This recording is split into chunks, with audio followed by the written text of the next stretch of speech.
we may be going through hell. Like we may have, somebody may have just found out they have cancer, or, there are, someone may have just lost a child to addiction. Like there are really tragic things that happen in human lives.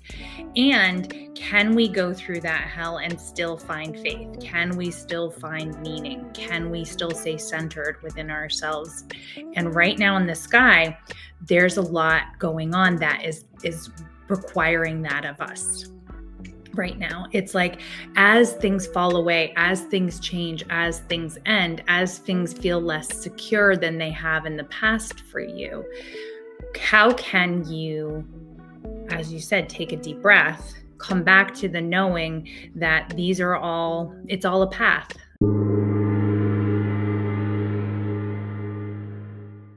And welcome to the Consciousness of the Way. I'm your humble servant and seafood Taoist Master San Qing, and it's another day in paradise. I've come down to the tree, and it's Christmas morning, and the universe has brought me this incredible being. I want to welcome to the podcast Dabney Lawless. Hey, you got it right. And she is a profound wisdom teacher in astrology, and she's here today to have a real deep conversation about our integration and how the parallels of what you teach and how Taoism is the whispers of the universe create our very reality. So I'm so excited to hear about you, my dear friend. Welcome to the podcast. Thank you for having me. I'm looking forward to the conversation. There's a lot going on in the sky right now, so I can definitely kind of talk about that, as well as how astrology really does mirror so much of the wisdom teachings like Taoism. Yeah, excellent. And so with a abbreviated summation, give us a little journey from how you got from your humble beginnings to where you are right now. So I began, let's see, where to start. So I'm not going to, I don't want to bore people, but the reality is, like, I didn't have a very easy life, as most people. I had very challenging circumstances growing up, poverty and abuse. And I always loved the stars, and I always loved the sky. That was kind of like the thing that kept me going, was like, there's something bigger out there. There's something greater. And so just get through this to get to what's next. And so I've lived a life, which at times has been good, but as I've gotten older, I realize that kind of forward thinking versus being in the present is sometimes necessary in challenging circumstances. But there is something about understanding why you're going through things. And that, and when you're dealing with children, that's a whole different story. But, fast forward in my 20s, I was going through another challenging time. I was in a relationship with someone who had addiction, and I went to get an astrology reading, and the astrologer was, unprepared and unhelpful. And all I kept thinking was, like, I could do a better job. So I just kind of, after that, I drove straight to a bookstore and I picked up a book, and I wanted to do my own reading. And that's something that I encourage everyone to do, is to learn more about your own chart and your own astrology, because it's really a map of the happiest life that you can live, the most satisfying, gratifying life that you can live. And so then I began a mentorship with a wonderful astrologer named Steven Forrest, who I studied with in some way or another for 20 years. And then about a year ago, all the while still doing life like everyone else, raising a family, and I had a corporate job, and I realized, like, this is my calling. This is what I want to do, all the time. And my son's gotten older. And so I launched my YouTube channel, and I started teaching classes, and I've started giving readings again. And then everything's just fallen into place. So that's my journey. Yay, touchdown. Yeah. Amen to that. Hallelujah. And yes. all of that good stuff.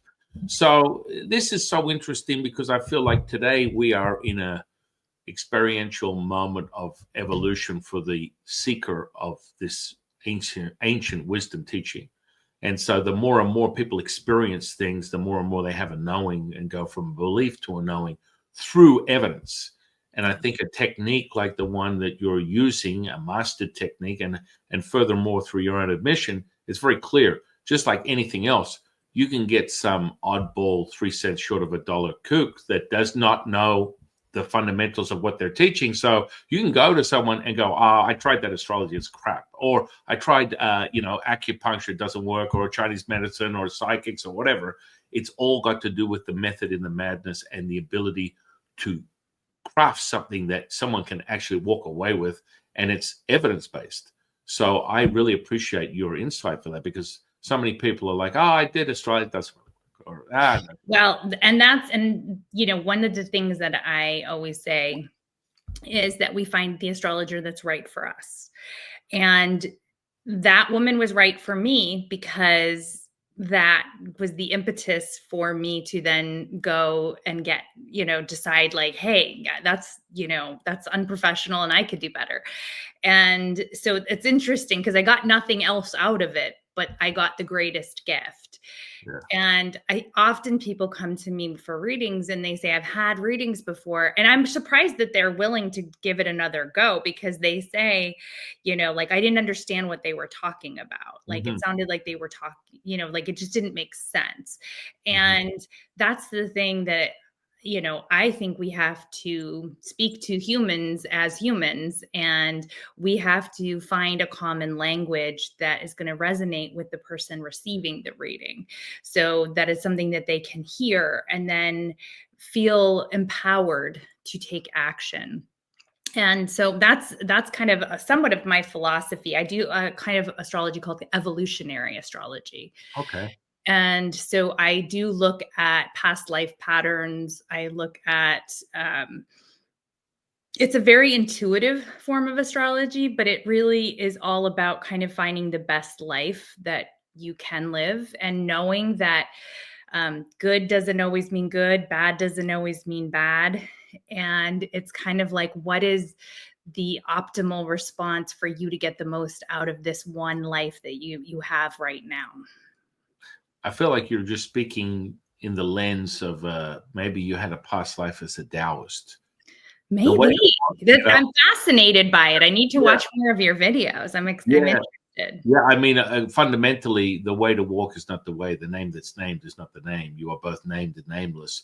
Furthermore, bringing it back to the simplicity of the bellows, which is really the understanding of the nature of reality for a Taoist. You are contracting and expanding at the same time. You're all things and nothing at the same time. And your message, your mission, if you choose to accept it, Ethan Hunt, is to find that center point. And when you find that center point, all is revealed, unification, and then you return to your true nature of being whole, which is in definition a healing, is being whole, returning to that which blossoms this incredible understanding of how in tune you are with humanity. And furthermore, you realize you have this superpower.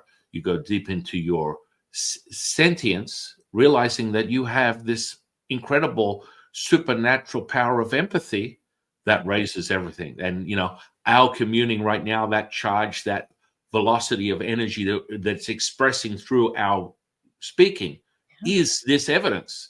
And it's nothing more powerful than that. It's like, and I really, really am excited about your lens of sharing this messaging, because it is far more than just going, yeah, it says here you're a Capricorn. Right. And guess what? This is what's going to happen to you. Oh, I'm so sorry. It's a bad year for you. Sorry, loser. I mean, this is, right. This is where people go. Please share more with the audience on that. Yeah. So I don't think anyone can predict the future. So if you're looking for a crystal ball, that is, I hate to disappoint you, but I do believe that we all have a degree of free will. I think free will is really, really hard, because free will is basically consciousness, and consciousness is hard, but we have it, and we have that capability. And so when someone predicts, so here's an example. Coming up, I am going to be having Saturn squaring all my personal planets. Okay. Now, an astrologer could look at that and be like, ooh, that is going to be hard. And the astrologer might be right, because Saturn means tough lessons. Saturn means restriction. Saturn is challenges. It can be difficulties. It can be fears. But Saturn can also be hard work, maturity, progress. Saturn can be solidifying of things. So when it's making a hard aspect to, let's say, Venus, that can, like a more predictive astrologer can say, oh, your relationship's in trouble. Okay, that's possible. But if you have consciousness and you're paying attention to your relationship and you're aware of it, then it can mean your relationship is about to go through a growth spurt where you may have to put in a little bit more work. But when you come out the other side, your relationship is so much richer and bonded than it was before. So it really has everything to do with the lens through which you look at it, but also the consciousness that you bring to that transit. So when I look, there's two different kinds. Well, there's multiple, but like for simplicity's sake, there's your birth chart, which is the astrology chart you were given the second you took breath. And that is your personal roadmap for who you are. So it does talk a little bit about your personality, like Capricorns are this and Scorpios are that, but it's much richer than that. And that's why when you read the horoscopes in the newspaper, it could resonate, but you're probably best to think of those as sort of like oracles to help you get your mind thinking, because I used to write those. So I've done those for years. And I know that they are based on something, but they're not based on anything that is other than like, it's very general. It's incredibly general. And like, you cannot boil, the population into 12 signs. Your birth chart, you have a Pluto somewhere, you have a Venus somewhere, you have a Mercury somewhere. There's all of these different things that we put together, and this mandala becomes the mandala of you and your life. And I've done many cold readings for people where I don't know a thing about them, and they kind of say, well, wow, you just knew everything about me. And it's like, no, I didn't know everything about you. I like to do readings with people and connect with people. What I did was a party trick. I, told you what I think these symbols could mean. But the better and more richer version of that is to actually have a conversation and say, has your experience, like what was your experience as a child? What has been your experience in relationships? Here is how these symbols mirror where you got off track, or here's how these symbols mirror where you can grow into, a shining star. And that's, I think, the richer alchemy of an astrology reading. Then there's the second kind, which is a transit reading, which is the more, what's going to happen this year. And that looks at where the stars in the sky and the planets are right now and how it interacts with you and your chart from when you were born. And so there's like an activation throughout your lifetime of different planetary energies. And some of it's easy, some of it's hard. And the knowing, going back to what you were saying before, that the stuff that's easy may pass you by. The things that are hard may be the biggest gift that you ever received in your life. And so having those conversations with an astrologer, that's going to be a lot more fulfilling and grounding and conscious raising than saying, well, I see that this is a good year for you financially, or this year, watch your finances. And you do see a lot of that kind of astrology. And maybe that's what you're looking for. But if you're looking for something more, like you said, like alchemical, like where it's like, oh, I'm going to actually have a breakthrough here, you might be interested in evolutionary astrology. It's amazing because it really fundamentally comes within Taoism. We have the 12 animals that represent the 12 years, and then we integrate the 5 elements, and the highest point, the 18th ingredient is the merging of everything. It's being one with all things. So then you have that potential. So when you look at life as contracting and expanding, and you're able to realize you're all things and nothing, you have the potential for infinite possibility.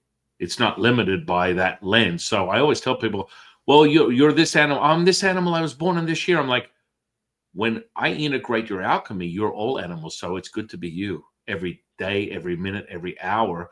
And it's the ability to present that within your reality is the fundamental super glue. Because other than that, it's a delusional, transitory sort of state of psychosis. If you can't qualify something that's valuable to you and see evidence of it, you're just misguided and constantly forever in need of feeding that finite mind, that bankrupted, corrupted, empty space that keeps doing the definition of insanity, repeating the same thing over and over again, looking for an outcome.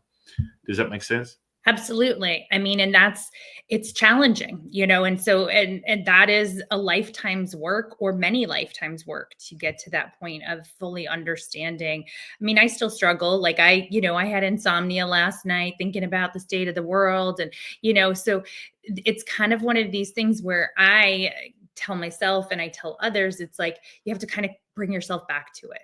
It's like, we're humans. And unless you have reached some sort of enlightened state, you still have to do the dishes and things like that. And so it's kind of like, how do you realize that it's all farcical and we're all one, and the anger that you feel towards someone else is really just a projection, because we are all one and we're co-creating this universe. That's really heady stuff for a lot of people. I mean, imagine that a lot of people watching your channel are already in that space, but for the mass population, that's a really, really hard concept. And so for me personally, because it's still a hard concept for me, even though I get it, I forget it. So that's where, for me, having tools, different tools, and my chosen tool is astrology, helps center me, helps bring me back. For some people, it's meditation. For some people, it's yoga. For you, it's Taoism. Like there's all these different kind of things that help bring us back to that ultimate truth, which is, we are what we create because we are all one. Yeah, I love that. Ultimate truth. Your truth is the only truth you need to be concerned with. Anyone that gives you an ultimate truth, you need to about face and run in the other direction, Right. because that is not experienced within your own journey.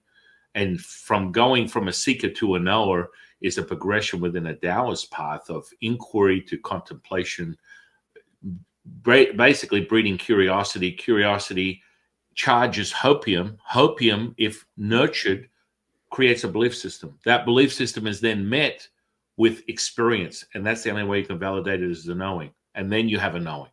Then you go, okay, all right, cool. Evolutionary astrology, how you offer it to the world, is an incredible wisdom, teaching, and empowerment to remember who you are. And that is part of the whole path. And yes, we have these fleeting moments of, I am experiencing the human condition. But let's get from the human condition to the human being one with all things. That is the superpower. And it's like, you just have to just take an inhale of this incredible wisdom teaching that you share, and you go, okay, I'm back. All right. I was off for a second, but whoa, now it's real. Right. Enough of the dukkha, what some of my monk friends would call the dukkha, the distortion. The reality is here.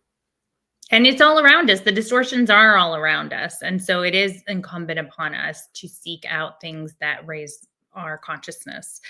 And right now, astrologically speaking, we've got a lot of endings going on in the sky. And so that's causing a lot of anxiety for people, and questioning of things, because change can be hard and endings can be hard. And so that adds another layer. But that's where, like, another example is, like, I spoke to another teacher the other day, and he really reminded me, because I said something about hope, and he said, let's reframe that. Instead of finding hope, let's find faith. And what he was really saying in that was that we may be going through hell. Like we may have, somebody may have just found out they have cancer, or, there are, someone may have just lost a child to addiction. Like there are really tragic things that happen in human lives. And can we go through that hell and still find faith? Can we still find meaning? Can we still stay centered within ourselves? And right now in the sky, there's a lot going on that is requiring that of us right now. It's like, as things fall away, as things change, as things end, as things feel less secure than they have in the past for you, how can you, as you said, take a deep breath, come back to the knowing that it's all a path, and feel your feelings, feel your grief, feel your sadness, acknowledge it. Don't run from it. Don't think that raising your vibration or manifestation means that you're suddenly going to get a brand new car, right? Like, and you see a lot of that, and that's one of the dangers, I think, sometimes of the people that are, like, I'm just going to manifest a new job, right? Versus like, oh, I need to find a new job while I am being true to myself and my community and my family, and having faith that things will work out. And that's the ultimate raising of your vibration, is no matter what the circumstances are, you go through it. It's going through, it's keeping going. And you keep going in a way that is not toxic to yourself or other people. Yeah, yeah. I mean, you fundamentally go back to what we use, the lens of the bellows. So what ends will begin, contracting and expanding. So what is ending is a new beginning. Right. So that center point, what we call Wu Ji, is called the primordial mother. It's basically the secret source. You enter that, and that is the void which creates yin and yang. So yin is the absorption of all colors, yang is the emission of all colors, and that is the lens that you drop as a template, your bat signal on your reality.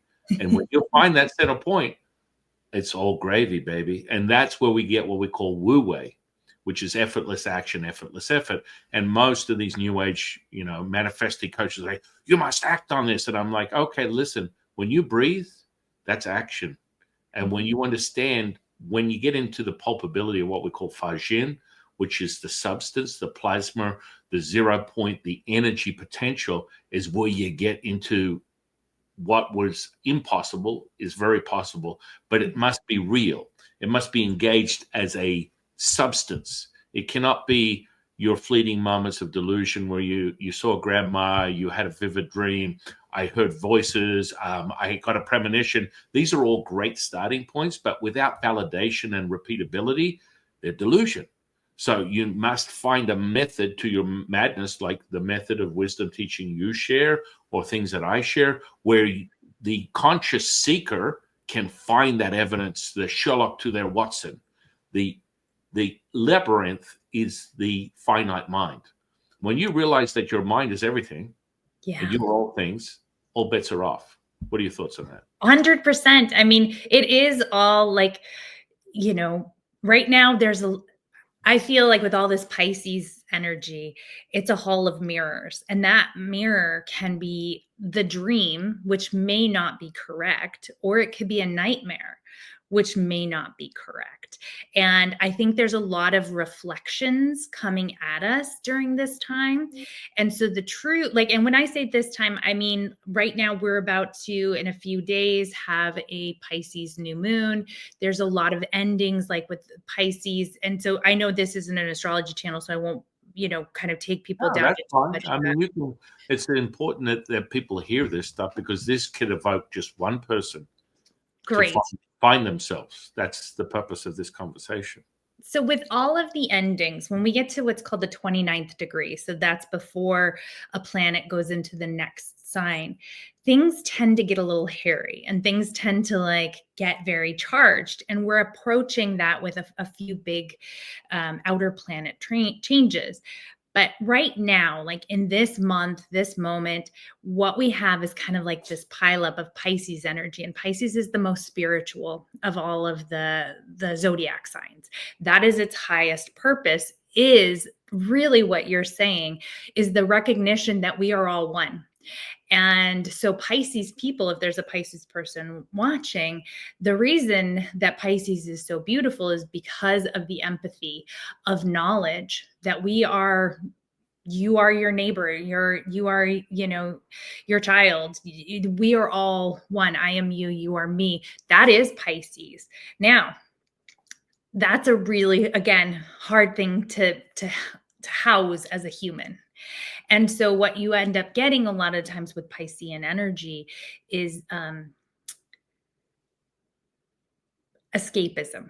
Like, I don't want to deal with that. So we get addiction sometimes. We get fantasies. We get, you know, kind of anything that will take us out of the actual presence of feeling and being, which is the highest importance, is that connection with something bigger than yourself. That is, and that is really a challenge, because it is very creative. It is very beautiful.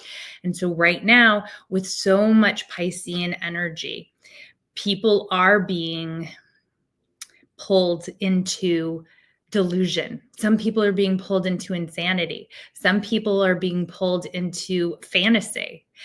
Some people are being pulled into nightmares. And that's what you have to caution against, is that is not ultimately what this is about. What this ultimately is about is going into the darkness to bring up your own wisdom, which is the collective wisdom. Does that make sense? You had me at hello. Because, I mean, the darkness is the void. That's perfection. This is the template, the womb of the primordial mother, where all creation is formed. And so the rippling effects of this material state is the reflection of yin and yang as the substance that is the electromagnetism that we call duality. Right. And so these polarizing energies present themselves everywhere. And moreover, the most common one is the yang, which is the reflection of the yin, which is ultimately part of the dialogue that is the monologue of the primordial mother. And you see it within everything. You have options at all times. As you create awareness, you have an option to either be high or low. When within Taoism, if you're at your lowest, you're really at your highest. And then that forms into something as simplistic as, is your glass half empty or full? And people go, wow, okay, this doesn't seem so simple. Oh, absolutely. I had technical difficulties. Yeah, cool. But you know, all this stuff, Steve, it presents itself in every possible way through your journey, and it's so powerful to hear your messaging and then the messaging of my messaging, and it's like, hang on, whoa, there's a common thread here that is super appealing to anyone that's listening, because you can feel it viscerally. You can feel this union that we're having. It's like there's a common validation, and it comes in the form of that energy potential. And then it's revealed through the experience, which makes it your knowing. You go from, if you're thinking, you're not knowing. If you're knowing, you are feeling, and that feeling becomes self-evident. And then it becomes more reinforced as you continue on that path of self-realization. Does that make sense? Yeah. And this is astrologically a very powerful time to make spiritual progress, make awareness and consciousness progress. We are, you know, by the time late spring and summer rolls around, there'll be a very different kinds of energies at play that are much more action oriented. And so we may be in a fog to some degree right now. And sometimes the fog is part of the journey. You know, it's like going down into the darkness is part of descending through the fog. And so knowing that you don't know, accepting that you don't know, and that's the dichotomy. That's the hard part. That's the part that's hard to explain. And it's like, okay, so things feel crappy, or I'm scared, or I'm doing this and I don't know where it's going. The answer is yes. Like, that's it. And then that's where the work is done. That's where the magic happens. And then you emerge. Now, how does that differ from then someone saying, like, you know, shooting up or drinking a fifth of whiskey, right? Oh, well, I'm just going down into the darkness, but you're not. You're escaping the darkness. You're medicating. You're not actually feeling the feelings. But I'm going in the fog. Well, you're going into the fog, but that's a lot harder to come out the other side with the action that will be coming in a positive way. And so right now it's really about focusing on what's real, even when you don't know what's real. And I know Yeah. that's really hard to, like, that's so hard to grasp. And Well, it's hard for me to grasp. I mean, that's the paradox of Taoism, Right. yin and yang. It's like, hey, what? Well, when you find the center point, you exhibit that within your reality. It's what we call taking immortality, crystallizing it into this material state. So that union, that frequency is evident. So if we were to summarize this from a physicist perspective, shout out to all my friends that are scientists and whatnot, big brain on Brad. It's light to wave to matter to particle. Realize with your attention, intention, coming from the cloth of perfection, the primordial mother, you reveal the dukkha, distortion within this state that will present itself as the currency that we refer to as energy potential. That energy is met, vibratory, frequential, and if held in a resonance, oh, yes, it will be yours. Oh, yes, it will. So shout out to all those manifestors out there. This is the real, substance of this form.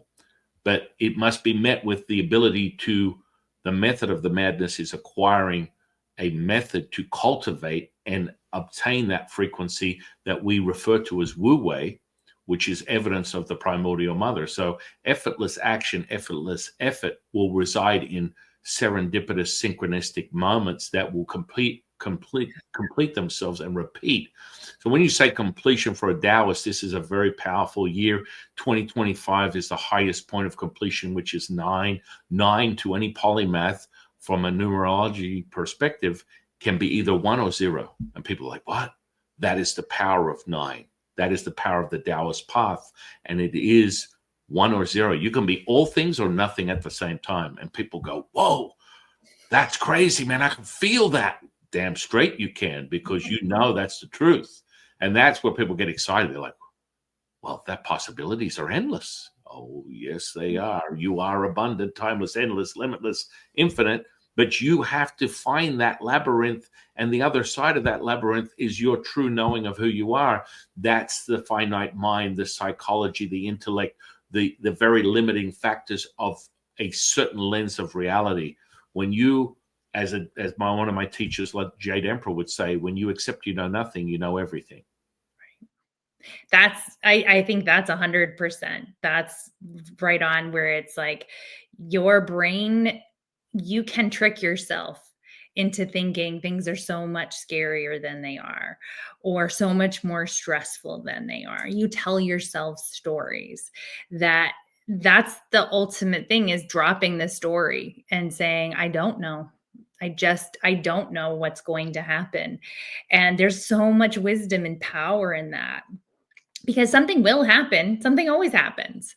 And so that's the being present.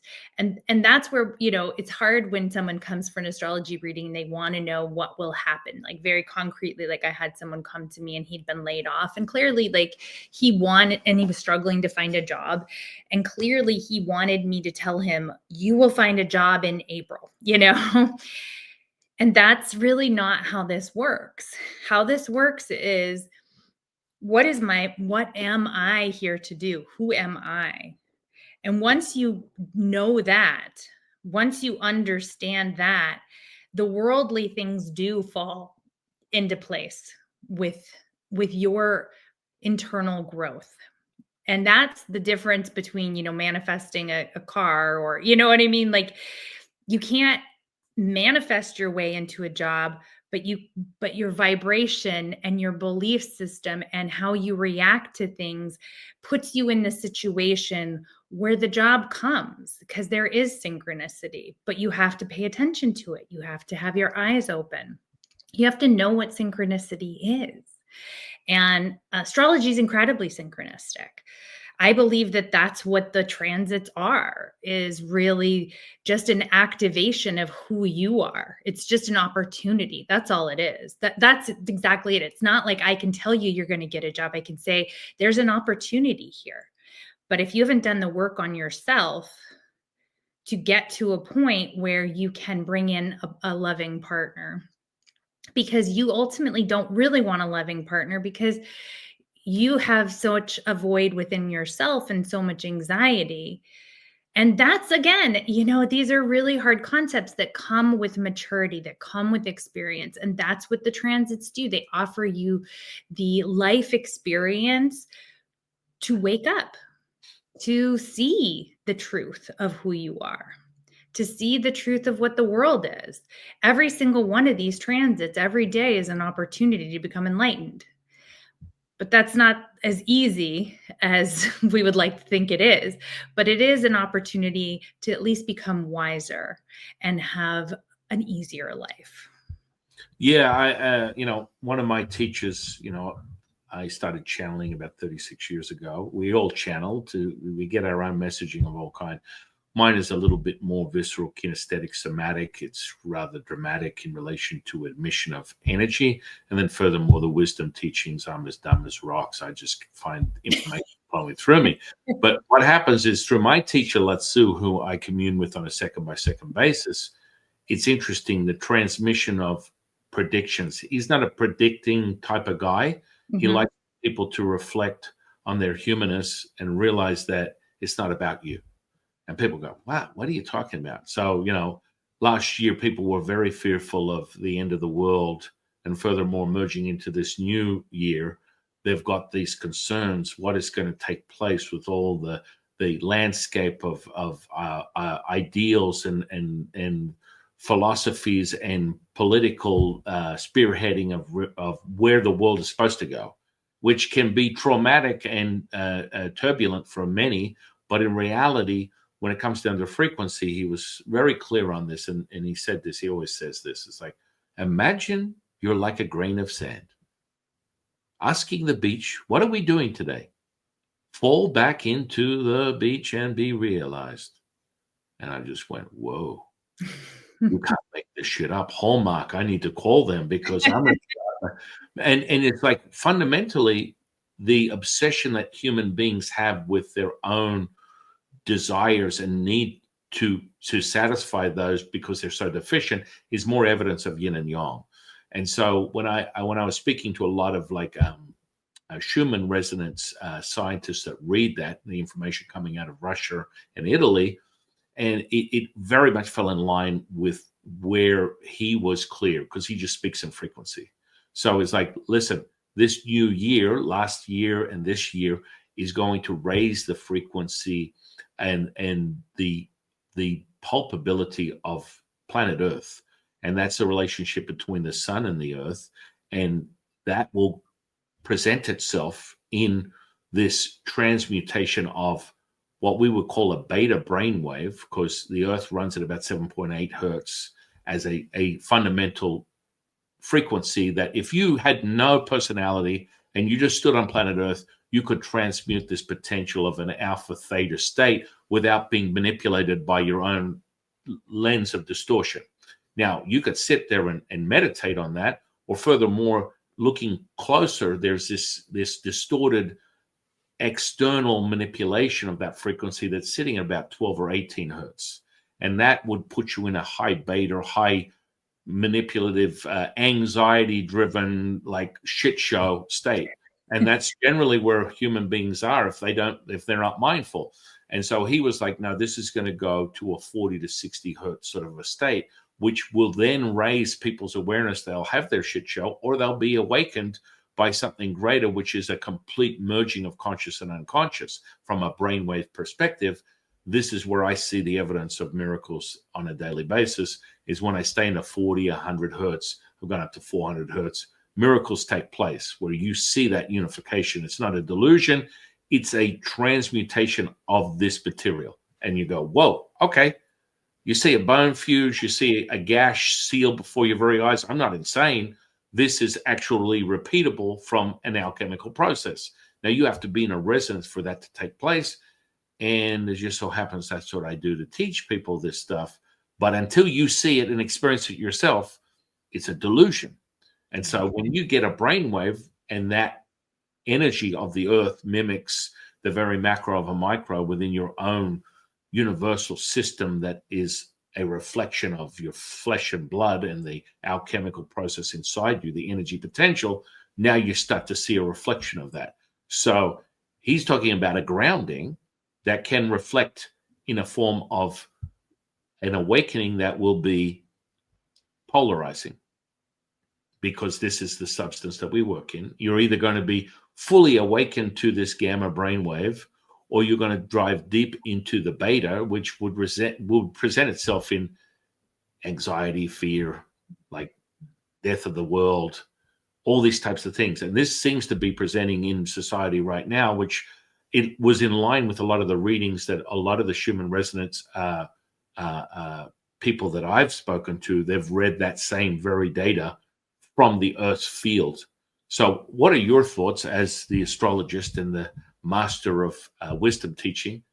How does that compare to what you're getting out of the stars and the universe right now? So when I look at the astrology of 2025, there is definitely change. There is definitely something new being born. Mm-hmm. I don't know about specific like brain waves, but I do know that sometimes we manifest challenging, talk about manifestation. Sometimes we do manifest very challenging times in our lives in order to break us free for something different to occur. Mm-hmm. So even those fearful vibrations and the anxiety I believe we're very much tied to the cosmos, and there's a collective energy that we get, and people act on that collective energy. People instinctually know that change is coming. People instinctually know something new is happening. So I think we've been in this very kind of Piscean time, though, where it's not clear what that means, but people they're not necessarily like rationally thinking things through. It's just like action. Let's do something to be prepared, because we're fearful.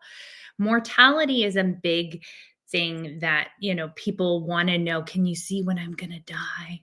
No, I can't see when you're going to die. And if I could, I wouldn't tell you, So it's not about, because that's the thing, we don't die. Like that's the biggest thing that people, everybody dies because we die in this human shell, but we keep going on some level. And so that's kind of the collective right now. Something's dying. And so that's raising people's anxiety and fear. But it's also raising some people's vibration in the sense that they're excited about what's coming. And so I think, to me, with astrology, it's always about a balance. It's about figuring out, like, how can we recognize that change may not be, like the dawning of the age of Aquarius, like people say. It may not be this like divine feminine that so many people are hoping and wishing for. It may be that we have to see the darker side of, tech bros taking over, or we have to see the darker side of AI in order to then value our own contributions on a collective level as humans. I think we've forgotten our contributions as humans. And so I think when I look at the astrology of this year, I think that there's like a radical correction that's coming, and how that forms and like where we end up is a total mystery to me, because I think we co-create it. And so if I look about just this moment, you know, I fear for the earth. I fear for, a robot takeover. I mean, all these things are like real in my head, Hmm. but climate change can be solved through AI. New technologies can cure diseases potentially. Like, we just don't have a sense of one of my teachers said, um, the butterfly does, like, the caterpillar going into the cocoon has no idea that it's coming out as a butterfly. And that's where we're at right now. So we don't know what's coming. We know that we are now in the chrysalis phase where something new is being born, but we can't really intellectualize or even fully feel what's coming. So astrologically, there's so many people with different takes on it.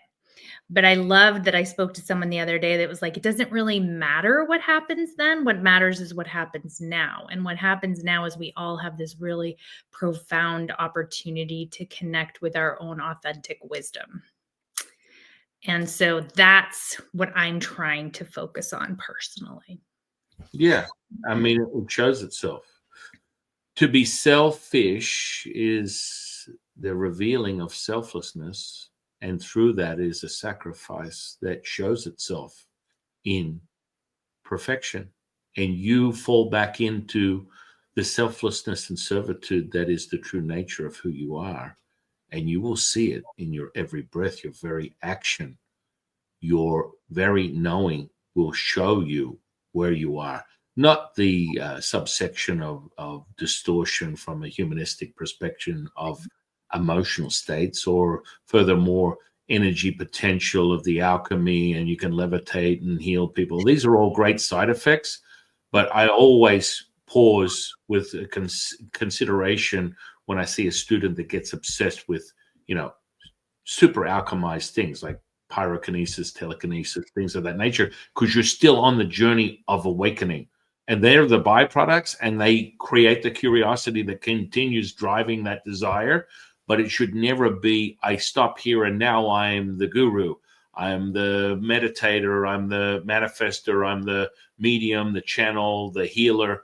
These are all byproducts on your path of remembering who you are. And the truth is, you are selfless. You are in service to raise that awareness that everyone returns, which blossoms into just heaven on earth, is what we call it. And that shows itself. Yeah. And I think that when you said we don't know, and that's when you know, that's really where we're at. And that does mirror the astrology, where it's like, here, I'm going to give you some tools. I'm going to give you, the higher expression of things. But at the end of the day, this is just one life. And if we can recognize that the worst thing that can happen is that you just change form. There is something really awakening about that. Just that simple thing. A few months ago, I was on a plane, and the engine went out, and I was with my husband and my son, and watching everyone's reaction, because you never know, like, because we really thought that the plane could crash. And so you always think, like, what would happen if, like, I was in that situation? And to be in that situation, that's what I had to fall back on, was like, wow, okay, I think I've done what I've come here to do. I know myself. I love my husband. I love my son. If this is it, this is bigger than me, and it will just be a new form. And so that was an awakening. And I think the more that we can get that into our bones too, which is like, it's going to be okay, because what's the worst that's going to happen? Like, basically you're afraid of dying, and that's real. I get it. And if we can kind of see that it's bigger than we can even comprehend, because like you said, I am you, you are me, we are all energy. It all changes. Everything shifts. You can shift your heart rate. You can shift like you said, your brain waves. Like, things can be shifted. But boy, it just takes consciousness.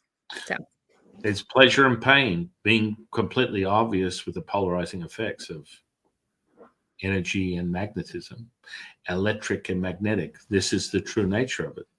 But that moment, that wet ass hour that you had, I've experienced that dozens of times in my lifetime, and it sounds very, Hollywood-esque until you experience it. So it's not like some type of jihad, Ali Akbar, God is good. You're going to have 72 versions at the end of the tunnel on the awakening to heaven. This is not some indoctrinated perspective of mind control. We're really, truly being able to experience something that's true. I mean, I just recently had that 2 days ago where my youngest son was clinically dead for about a minute, and to watch the spirit come out of his body, and I've transitioned hundreds of people in my lifetime, and to witness my wife and my 5 children come into a merging of bringing his spirit back into his body and recharging him instantaneously was the most profound moment of my life, being able to be in experience of that. But I also, in regression, didn't have that moment where I'm the father. I am the present moment. And that's the part where I wasn't deluded by panicking and fearful that I was going to lose something material as my son. I was in the present moment of merging with everything at once, as my children and my wife did, to witness him literally being reborn. wow. But that lifelessness of my son was truly sobering in that sense of the word, because until it happens to you, it's just bullshit. People don't know what we're talking about. Oh my gosh. Until you're put in that situation where, hey, I'm with my husband and my son, and I'm okay. I love you. And if this is it, this is it. This is a whole new state of awareness, and it's necessary for healing, in my opinion. Yeah, I think that's, I mean, as a human, I want to say I'm so sorry that happened to you. And as, a spiritual being, I hear you too, which is like, yeah, that we don't understand the full mysteries, and we can accept the gifts in them. And in the accepting of the gift is where magic and alchemy and synchronicity and all those things are born. But I'm still human. I'm not enlightened or anything. So, so I'm like, oh God. You do it all the time. I mean, I do it all the time. Most people come to me, grandma's in a coma, or the doctor's given her 24 hours, she's going to die. And in that same breath, once I communicate with grandma, she turns up the next day, vitals are regulated, and it's a whole new reality, because the probability of attention, intention, and merging with the awareness of that particular being is magic. And so me witnessing that's pretty common for me. I've been doing this 30 plus years. That's another day in the office. Yet when I experience it firsthand from my son, is a whole nother reality. Transitioning people from this state to another I've done hundreds of those, and it's a profound moment.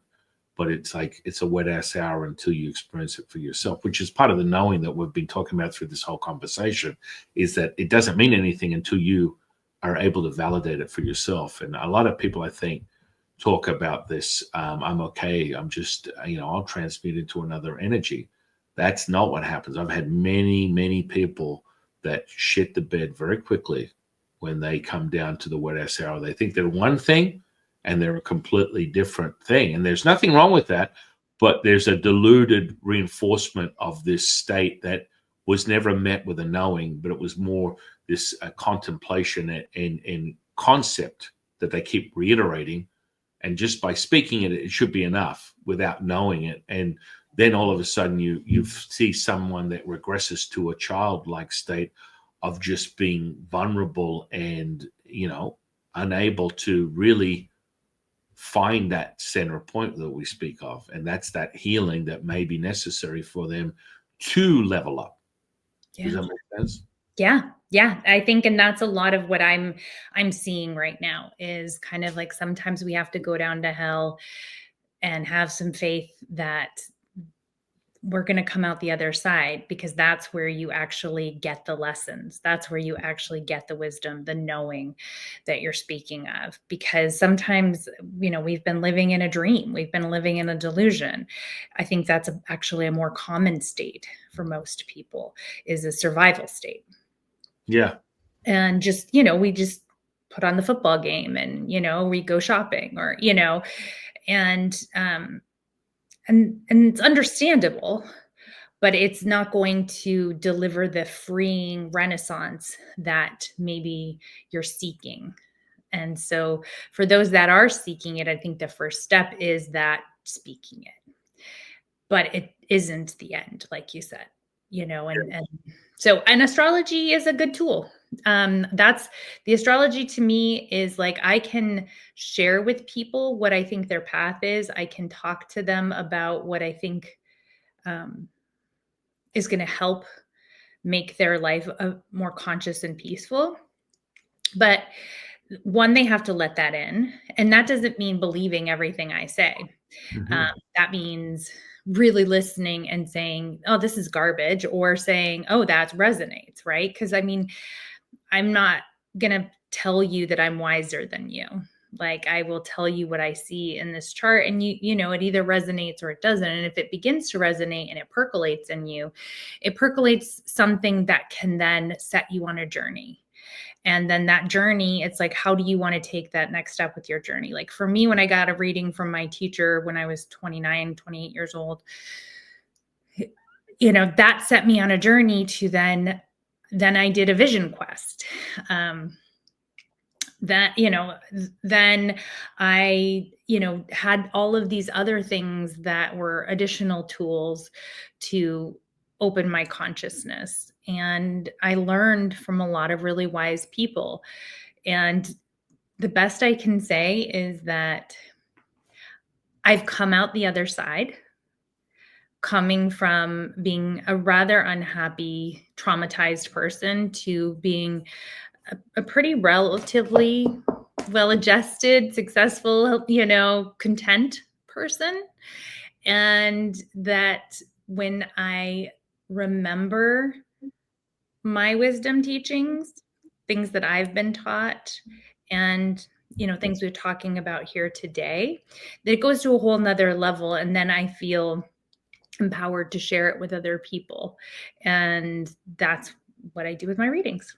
So absolutely amazing. What a great, incredible conversation we've had today, my dear friend. And, saying that in the same breath that my son came in and out of his body, within a few minutes, he was playing as if nothing had ever happened, which is so profound.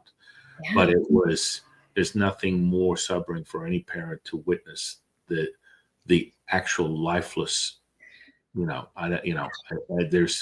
watching the fear move through him as he left, and then he returned through our connection, our unity as a family, and our unconditional love for him. And he's a perfectly happy, healthy child. Yeah. And it's so strange that my mother brought reflection of that, said, I experienced that with you at the same age. I was like, whoa, wow. And I guess you came out all right. I'm like, yeah. Well, and those near-death experiences can actually change, the course of his life too, even if he's not aware of it yet, if he's young. But I've spoken with lots of people that have had near-death experiences that have then become much more psychic, or, have a much bigger channel, ability to channel. So.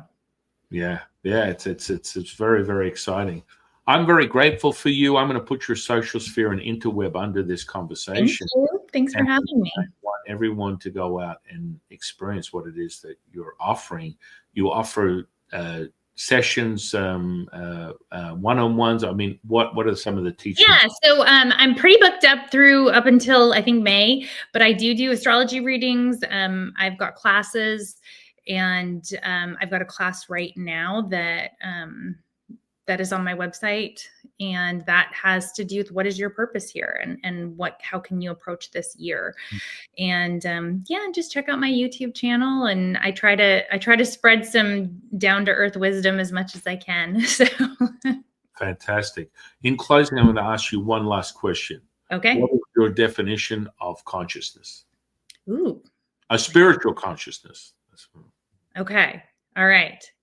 So my definition of spiritual consciousness, he did not prepare me for this one. So I'm just going to say what comes to mind. What is actually the felt sense. So when you said that, to me, consciousness is when I close my eyes and I breathe and I feel everything around me. I feel the stars, and I feel the sky and the planets, and I feel the people and the breath and the energy, and everything is peaceful because I feel it all. And that to me is consciousness. Absolutely amazing. Hundreds of podcasts in, I never get the same answers. I should not, because we are both facets of the same diamond of perfection, which ultimately ends in that monologue to a dialogue, or dialogue to a monologue. The end result is whole. And I love that. So I want to thank you, my dear friend, for sharing and spending your time with me today and sharing your wisdom teaching, and, evoking curiosity in the audience and having them come and spend time with you on your social sphere, looking into the things that you offer as a wisdom teacher. I'm very grateful for you. Thank you. Thank you. All right. Bye. And I want to say thank you to you. I want to thank the universe for bringing you into my life. I want to thank the audience for sharing their time with us today. I am your humble servant and Sifu Taoist Master San Qing, and I'll see you in the next one, guys.